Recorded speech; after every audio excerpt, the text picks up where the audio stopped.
They say when you're old, the world forgets your name. But I still remember mine. I'm Josephine, though everyone used to call me Granny Joe, back when my hands could still bake bread and not tremble holding a cup of water. I remember the smell of fresh dough, the laughter of my grandkids running through my kitchen, the way they used to call, "Grandma, tell us another story," as if I were a magician who could make the world safe again. Now they don't even pick up the phone. The night my heart betrayed me was a Tuesday. Funny how ordinary days can turn into dividing lines, before and after. I'd been folding laundry when the pain struck, sharp and deep, like a hand closing around my chest. I remember the cup falling, shattering against the floor. I remember thinking, so this is it? Alone? Like this? I tried to reach for the phone. It was just out of reach. I whispered their names, Lily, Max, and Ethan, as if saying them might make them appear. When I opened my eyes again, there was white light and antiseptic air, machines beeping like impatient metronomes, and a nurse with kind eyes leaning over me. "Mrs. Jones, you're in St. Mary's Hospital. You had a heart attack. You're going to be fine." Fine.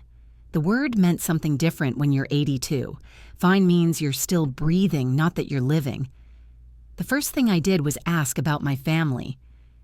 "They've been notified," she said, hesitating for just a second too long. "They know? They know." But they didn't come that night, or the next.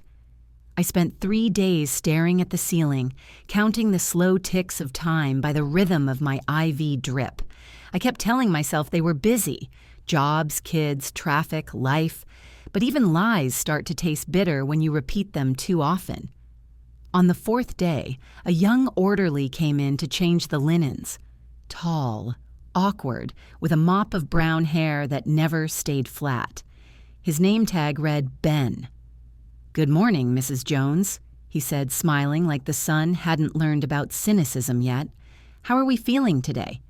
"We?" I asked dryly. He grinned. "All right. How are you feeling today?" "Like someone parked a truck on my chest," I said. He laughed, but softly, the way kind people laugh when they're trying not to make fun of your pain. He talked while he worked, about his sister studying nursing, about the night shifts, about his grandmother who raised him after his mother left. When he fluffed my pillow, I noticed his hands. Strong, gentle. Hands that had worked, not hands that scrolled phones while pretending to listen. By evening, my eldest granddaughter finally called. "Grandma, we saw the hospital text. You're okay, right?" "I'm alive," I said. "That's great. I'll try to come by next week. Things are crazy with the kids." "Of course," I whispered. But she'd already hung up. Ben came in right after, carrying a cup of tea. "You okay?" I nodded, blinking away the tears. He sat on the chair beside my bed awkwardly, like he wasn't sure if he was breaking some rule. "My gran always said tea can fix everything. She was wrong, but it helps." I smiled. For the first time in days, I felt human. The days blurred after that. Nurses in and out, machines humming, the air too cold, the nights too long. My family sent texts that read like Post-it notes. "Hang in there. Hope you're resting. We'll visit soon." Soon never came. Only Ben did. Every morning and every night. He started sneaking me small things. An extra pudding cup, a newspaper crossword, once even a daisy in a paper cup. "Don't tell anyone," he said, winking. "I'm not supposed to have favorites." I laughed, though my chest still ached. "I used to have a garden full of daisies," I said. "My husband planted them for me. He said they were stubborn flowers and they always came back." "Like you will," he said simply. But he didn't know my family. The day they finally appeared was a Sunday afternoon. I heard their voices before I saw them. Polished shoes, perfume too expensive for real affection, and the rustle of shopping bags. My daughter-in-law led the way, lips tight with forced sympathy. My grandkids followed, their eyes glued to their phones even as they said, "Hey, Grandma." For a second, I forgot the pain, forgot the tubes. I just saw them. The babies I'd once rocked to sleep. I tried to smile. You came. Of course we did, Lily said, checking her watch. We had to move some things around, but... She didn't finish. Ethan dropped into the chair by the window. So, how's it going, Grandma? How's it going? I repeated softly. It's going, darling. Slowly. He nodded, distracted, typing something on his phone. They stayed for 11 minutes. I know because I counted. They left with the promise to visit next weekend, the way people promise to quit smoking. When they were gone, the room felt smaller, quieter. Ben found me crying and didn't ask why. He just sat down, held my hand, and said, "You don't have to explain."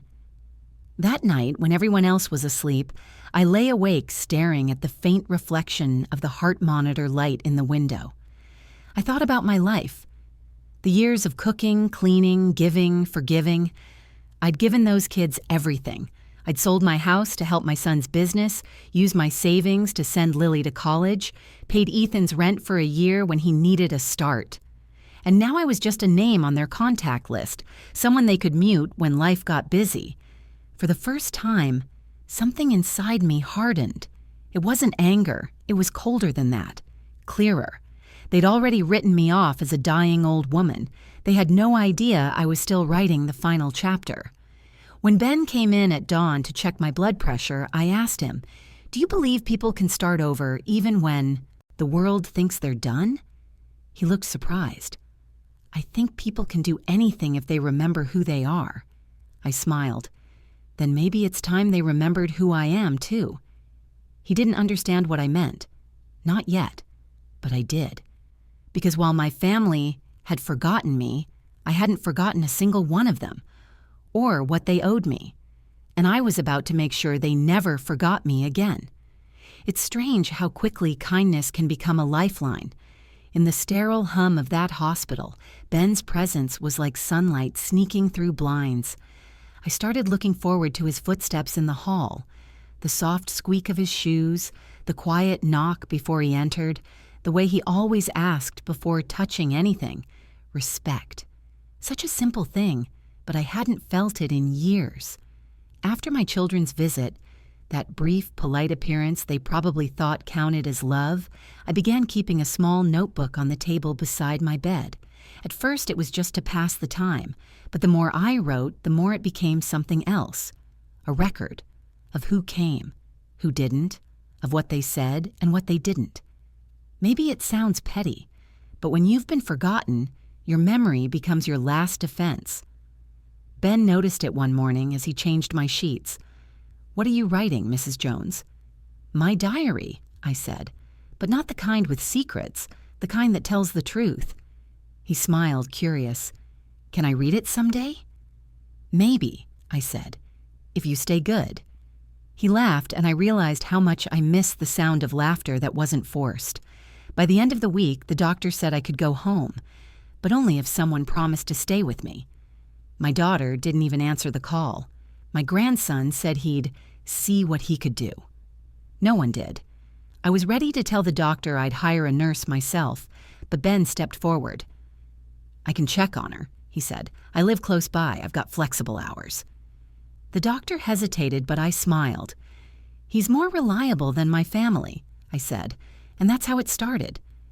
Ben began stopping by my house after his shifts, at first just to help with groceries and medicine, but soon he was fixing the leaky faucet, repairing the steps, taking out the trash without being asked. He treated my home like it mattered, like I mattered.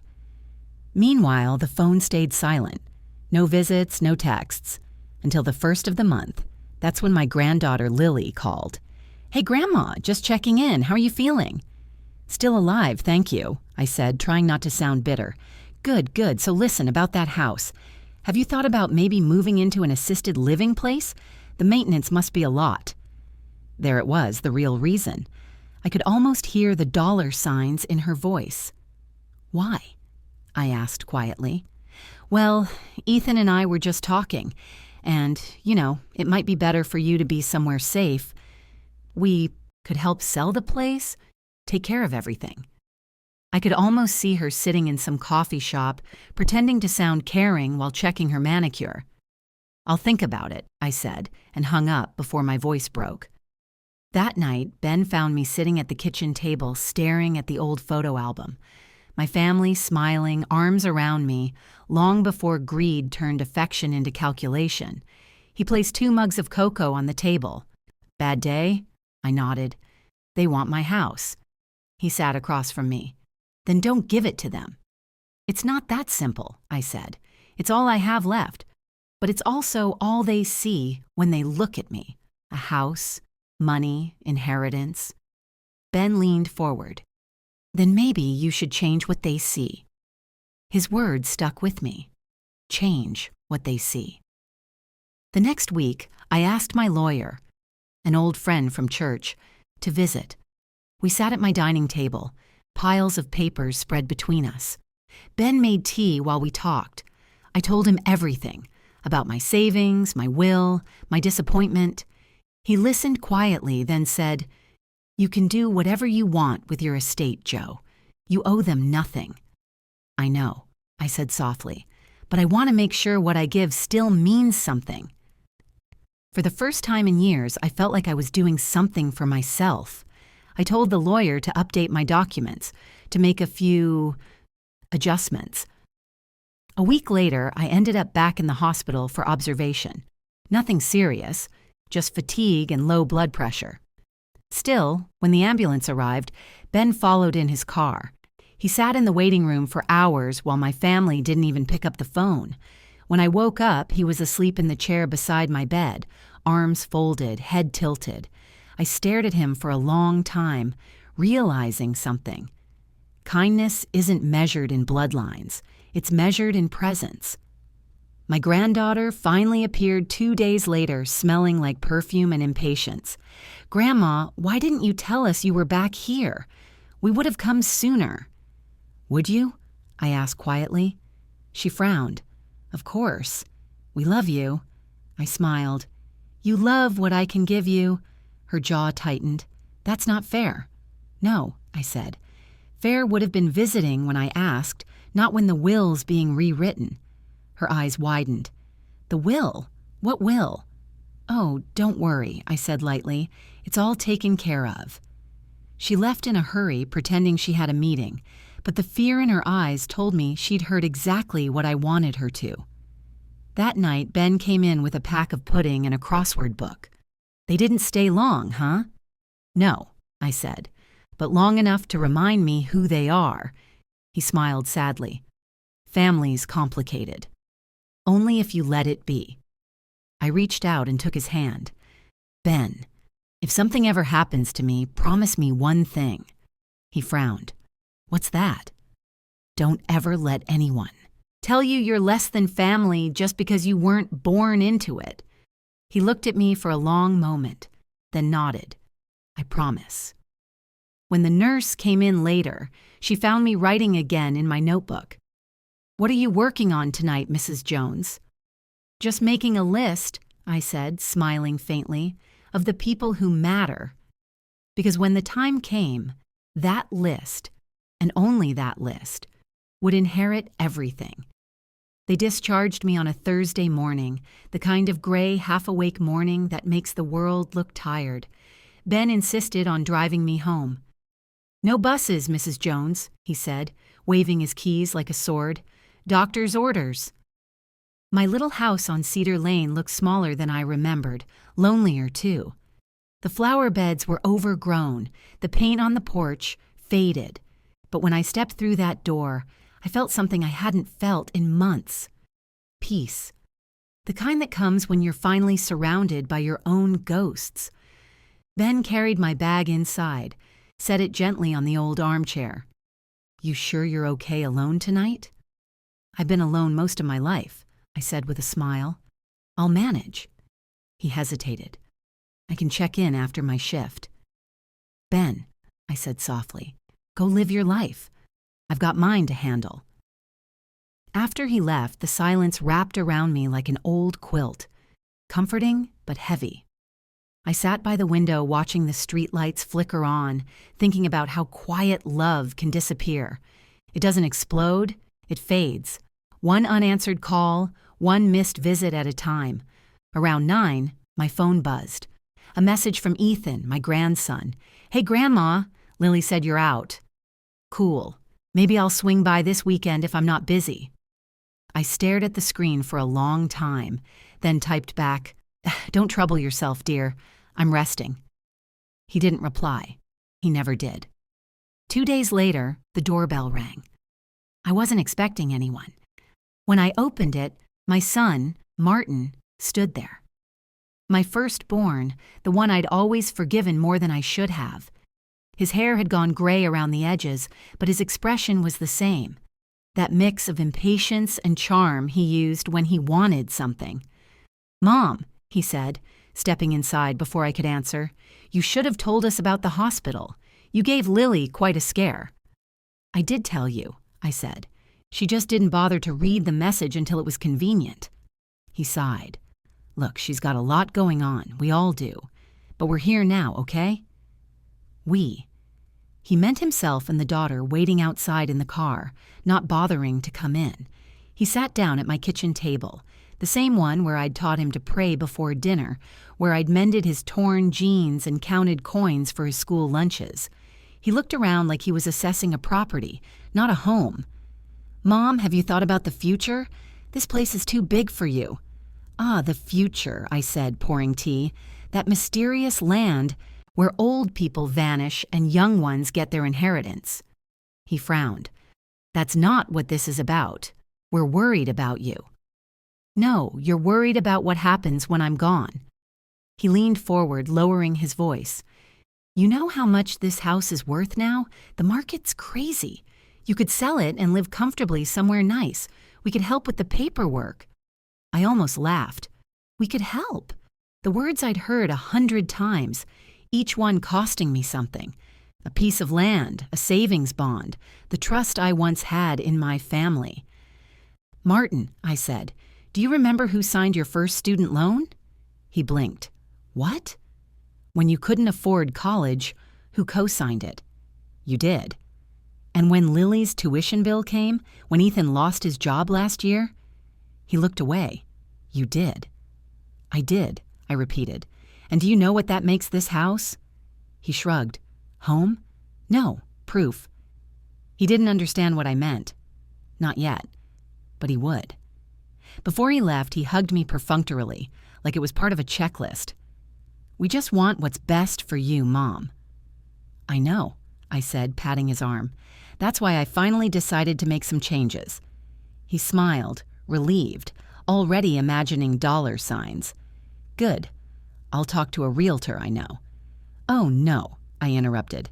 "No need. It's already handled." His smile faltered. "Handled how?"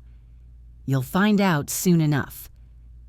When he left, I locked the door behind him and sat for a long time at the table, hands around my teacup, feeling the faint tremor in my fingers. Fear, maybe, or resolve. Sometimes they feel the same. That evening, Ben dropped by after work carrying groceries. "You shouldn't be carrying heavy things," he said, setting them on the counter. "You sound like my doctor."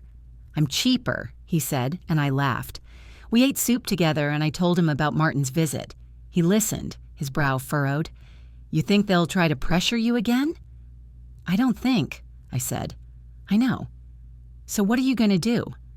I smiled, a slow, quiet smile that felt like strength returning. I already did. Before I'll tell you what happened next, please subscribe to the channel and hit the like button. Thank you. The next morning, I called my lawyer to confirm everything. My house, my savings, the small plot of land I'd inherited from my parents, all officially signed over to a charitable trust. The trust would go into effect upon my death, funding care programs for elderly patients at the hospital. And the executor? Benjamin Harris, the young man who had shown up when no one else did. When I told him later that week, his face went pale. "Mrs. Jones, I can't." "You can and you will. I'm not giving it to you. I'm trusting you to use it where it matters."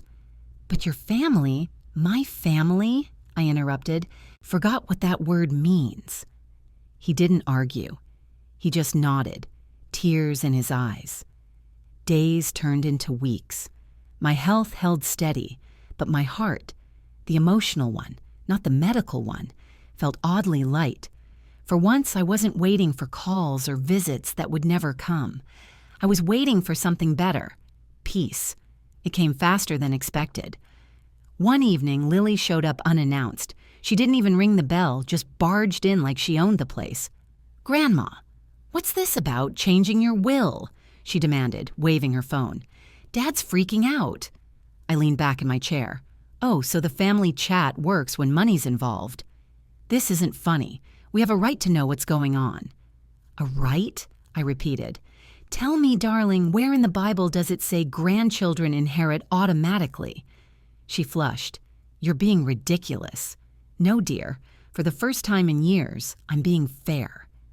She left in a storm of slammed doors and angry texts. I expected guilt to follow, but instead there was silence. Warm, liberating silence.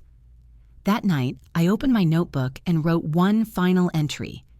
Kindness should never be wasted, but neither should it be taken for granted. Then I placed it inside a sealed envelope, addressed simply, "For Ben, when I'm gone."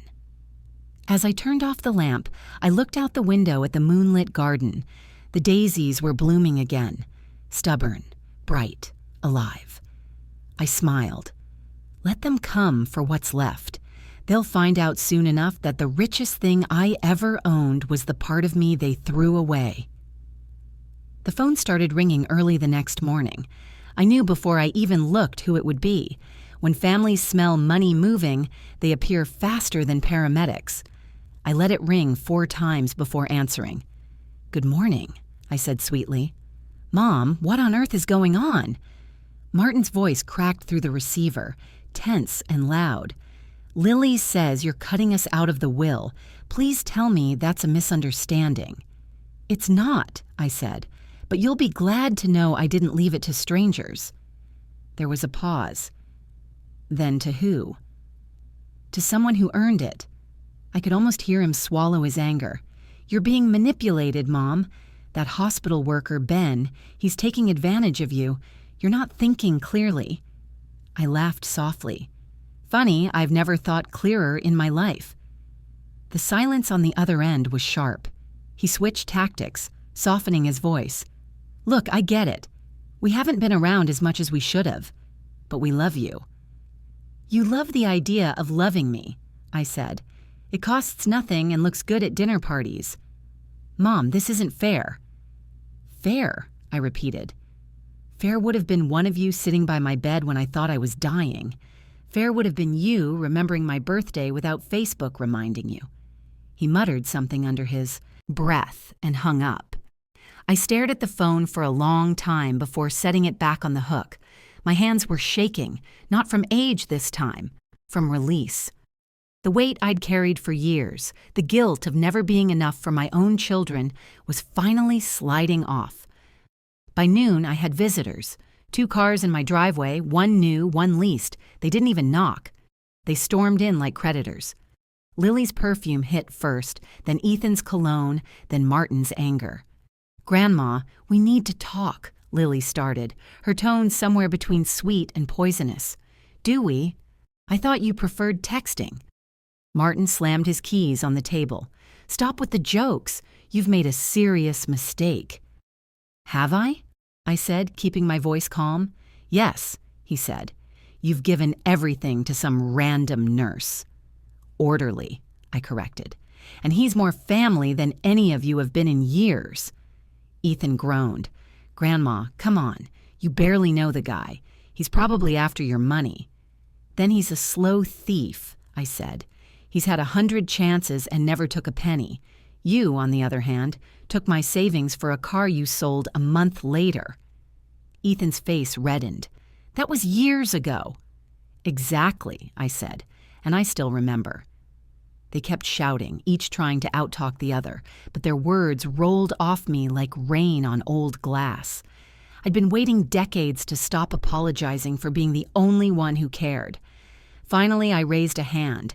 Enough. The word landed like a stone. They froze. You came here thinking I'd change my mind if you made enough noise, but I've lived long enough to recognize noise from truth. You want forgiveness not because you feel guilty, but because you're scared to lose what you never earned. Lily's voice wavered. We're family, Grandma. So act like it. No one spoke. The clock ticked in the silence. Then I said the words that would end it all. The papers are signed. The will is final. I've left the house, my savings, and the land to the hospital foundation. Ben will oversee it. You're free to contest it, but you'll lose. And when you do, I hope you'll finally understand why. Martin opened his mouth, closed it again, then turned toward the door. Lily followed, whispering curses under her breath. Ethan hesitated, looking at me like a child again, lost and confused. Why, Grandma? He asked quietly. Because love isn't a right, I said. It's a choice. You stopped choosing me a long time ago. When they were gone, the house felt clean, empty, but honest. Later that afternoon, Ben came by with a small box. You okay? He asked. I smiled faintly. Better than okay. He set the box on the table. I brought you something. Inside was a photo frame, a picture of daisies, fresh, white, bright. You told me they always come back, he said, so I thought you should have proof. I ran my fingers along the frame. You shouldn't be buying me gifts, Ben. It's not a gift, he said. It's a thank you. We sat in silence for a moment. Outside, the sky turned golden, the kind of light that makes even ordinary days feel sacred. Ben, I said suddenly, what will you do with everything after I'm gone? He looked startled. I'll do what you asked. Set up the fund, help the patients. But what about you? He smiled, shy and uncertain. I'll keep working. Maybe go back to school. I've been saving up. How much? Not enough. Then maybe I'll fix that, I said. He started to protest, but I lifted a hand. Don't argue with an old woman's peace offering. That night, after he left, I opened my notebook again. I wrote his name at the top of a fresh page, under the words, the ones who stayed. Then, for the first time, I added something new. Not memories of disappointment, but gratitude. Real, quiet gratitude. A week later, the first legal notice arrived, my son's attempt to contest the will. My lawyer called, furious and amused. He doesn't have a case, Joe. You were of sound mind. Everything's recorded, witnessed, notarized. Let him try, I said. Sometimes losing teaches more than winning. And it did. Because 2 months later, when the court confirmed everything is final, I received a short, stiff letter from Martin. Just 2 sentences. I hope you're happy. We'll never forgive you. I folded it carefully, slipped it into my notebook, and wrote beneath it, forgiveness was never the point. That winter, Ben invited me to the hospital's holiday party. I hadn't gone anywhere fancy in years, but he insisted. You helped pay for half these decorations, he teased. You should see where your money's going. The hall was filled with warmth, laughter, people I didn't know thanking me for things they didn't realize I'd done, patients who'd found a place to stay after discharge, nurses who could finally afford textbooks. Lives quietly changed. Ben stood beside me, holding a paper cup of punch. You did all this, he said. No, I said softly. We did. For a long moment, I looked around, at the lights, the faces, the living proof that love, when shared, multiplies instead of fading. Then I felt something I hadn't in years, peace that didn't ache. When the night ended, Ben helped me into my coat. Heading home? He asked. Yes, I said, but not the way you think. He frowned. What do you mean? You'll see, I said with a wink, because what I hadn't told anyone, not even him, was that I had one last letter to write, the kind of letter that would close one life and open another. The letter took me 3 days to write, Not because I didn't know what to say, but because there was so much to unsay. Decades of swallowed words, of apologies I never owed, of love I'd handed out like charity and watched get spent without care. Every sentence felt like pruning an old tree, painful, necessary, cleansing. I began it the way mothers do, with gentleness. My dear Martin, Lily, and Ethan, if you're reading this, it means I'm gone, at least from the world you can touch. But don't be too sad. I've lived long enough to see the full shape of my life, and I find that it was round after all. Everything I gave came back to me, though not from where I expected. I paused there, pen trembling slightly. The ink bled through the paper in tiny blue rivers, but I didn't mind. Let it stain. Real things always leave marks. You will, no doubt, be angry with me. You will think I betrayed you. But I've come to learn that betrayal only hurts when there's trust to begin with. I loved you with the kind of love that expects nothing but memory in return, and even that you could not give. I'm not writing to shame you. I'm writing to set you free from the debt you've ignored so long, because I've already paid it in full. I folded the first page, started the next. By now, you know about the will. Everything I owned, the house, the savings, the land, has gone to the foundation that bears my name, the Josephine Jones Fund for Patient Dignity. I created it not to punish you, but to remind myself that kindness is still worth something in a world that forgets. I chose Ben to oversee it because he held my hand when you would not. That's all the qualification I needed. That line, I had to stop after it. My throat closed tight, because despite everything, a part of me still wanted them to understand, to come back, to say we're sorry. But I'd stopped waiting for that kind of rescue. One day, maybe, you'll realize that love isn't measured by inheritance or bloodlines. It's measured by presence. You can't buy back time. You can only spend it wisely. I hope you'll start now.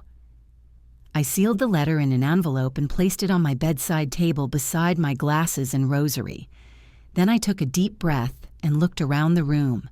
At the photos, the daisies in the window, the quietness that didn't feel empty anymore. That night, I slept better than I had in years.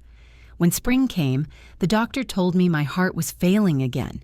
He said it gently, like a man trying to protect a child from bad weather. We can manage it for a while, Mrs. Jones, but you should get your affairs in order. I smiled. Oh, doctor, I already did. He didn't understand the relief in my voice. For the first time in a long, long while, I was ready. Not to die, but to finish. Ben came by the next day, worried as always. You look tired, he said. I'm 82, I said. I've looked tired since the Nixon administration. He laughed, though his eyes were red. Don't make jokes about it. If I don't, someone else will, I said, patting his hand. Promise me you'll keep the garden alive, Ben. The daisies need someone stubborn. He nodded. I promise. After he left, I wrote one last entry in my notebook. To remember is to live twice. I hope when they remember me, they do it honestly. I didn't expect the news of my passing to cause much fuss. But 2 weeks later, Ben told me, or rather told my memory as he stood by my grave, that the funeral had been fuller than anyone imagined. Patients, nurses, even neighbors who'd only known me as the old woman who waved from her porch. And yes, my family had shown up, late as usual, standing in the back, looking lost. He said he saw Lily crying, not the soft, camera-ready tears she'd perfected. Real ones, the kind that shake you. Martin kept his sunglasses on, but his jaw trembled, and Ethan, the boy who once called me his hero, stood motionless, staring at the headstone like it was written in another language. After the service, they asked to speak with Ben. I suppose you know we weren't exactly close, Martin said, but Mom was... She was something. Stubborn, kind. I guess we took that for granted. Ben nodded but said nothing. Lily asked if she could see the house one last time. He told her gently that it wasn't theirs anymore. It had already been transferred to the foundation. "You're welcome to visit the community garden we're building on the property," he added. "It's going to be for elderly patients who need recovery time." She didn't answer, just turned away, wiping her eyes. Ethan stayed behind a moment longer. "She really trusted you, huh?" Ben nodded again. "She did." "Then take care of her garden." His voice cracked. "She used to make me pick those stupid daisies every summer." "I will," Ben said softly, and he did. Months later, the Josephine Jones Garden opened behind the hospital. A small plaque stood by the gate, in memory of a woman who believed that love, like daisies, always grows back. Ben stood there on the opening day, watching an old man in a wheelchair smile at the rows of white flowers, the sunlight catching on his face. He thought of me, of my stubborn laugh, my notebook, my endless cups of tea. He reached into his pocket and pulled out the letter I'd left for him. It wasn't a will, just a note written in my shaky handwriting. "Ben, when they look for me, tell them I'm still here. In every small kindness, every hand you hold. That's where I live now. And if you ever doubt what family means, look around you. You built it." He folded the note carefully, tucked it back into his shirt pocket, and whispered, "I will." They say people die twice. Once when their heart stops, and once when their name is spoken for the last time. But in that garden, every time someone said Granny Joe's daisies, I bloomed again. And for the first time, even in death, I wasn't alone. I never believed in ghosts, not really. But sometimes, late at night, when the wind brushes through the daisies outside my old kitchen window, I like to think it's me, whispering to the world that forgot me once, reminding it that I was here, that I loved, I lost, I learned, and I fought to the end. Ben told me everything later, or maybe I just listened from somewhere quiet, somewhere between the ticking of clocks and the sighs of living hearts. After the garden opened, people started calling it Joe's Place. Patients came to sit in the sun, to breathe again after months of stale air and hospital lights. Nurses came on their breaks, reading books under the little gazebo he built. Children from the neighborhood brought drawings, leaving them on the wooden bench by the plaque. Each one had daisies, always daisies. But the story didn't end there. My family, the ones who had forgotten me, couldn't seem to forget me anymore. 3 months after the opening, Martin showed up at the hospital. Ben was planting new flowers when he saw him. The man looked older, smaller somehow, the way people do when guilt has been living in their bones too long. "I didn't come to fight," Martin said quietly. "I just wanted to see it." Ben nodded and led him through the garden. The air smelled of earth and rain. Martin stopped in front of the plaque and read the inscription aloud. His voice cracked halfway through. "She really did this," he murmured. "She planned every inch," Ben said, "even the fountain. She wanted it to sound like laughter." Martin smiled faintly, eyes shining. "That sounds like her." He stood there for a long time, his hands buried deep in his coat pockets. "I thought she was angry, you know. I thought she wanted to punish us." Ben looked down at the daisies swaying in the breeze. "She didn't do this to punish anyone. She just wanted love to keep moving." Martin nodded, a tear sliding down his cheek before he turned away. "Thank you," he said, "for being there when we weren't." Ben didn't reply. He didn't have to. A week later, Lily came with Ethan. She brought a bouquet of wildflowers, clumsy and mismatched, but sincere. They stood in silence before the gate until Lily finally said, "I thought the garden would make me sad. It doesn't. It feels like she's still here." Ethan nodded. "She'd probably tell us to stop standing around and grab a shovel." They both laughed softly. It was the first time in years they'd laughed together. Ben joined them, handing Ethan a spare trowel. "She'd like that," he said. "You can help plant the spring row." And so they did. The three of them knelt in the soil, side by side, hands dirty, faces soft with something close to peace. For the first time in their lives, they weren't thinking about inheritance or appearances, just about daisies and the woman who had loved them enough to teach them what love really costs. A year passed. Seasons turned the garden into a living clock. Snow resting on petals, rain nursing roots, sun coaxing blooms. Back to life. People came and went, but the story stayed. They said Granny Joe was the reason the place felt different from other gardens. Like someone still watching over it, the nurses would whisper. One afternoon, Ben found Lily sitting by the bench, notebook in her lap. "Writing something?" he asked. She smiled. "Trying. Grandma used to write, didn't she?" "Every day," Ben said. "Mostly truth disguised as memories." Lily nodded slowly. "I found her diary. The last line said, 'Kindness should never be wasted, but neither should it be taken for granted.'" She meant it. "I know," Lily said softly. "I'm trying to live like that now." Ethan joined them, carrying a box of seedlings. "We should expand the garden," he said. "More people keep coming." Ben smiled. She'd like that. Daisies need room to grow. As years went by, Joe's place became more than a garden.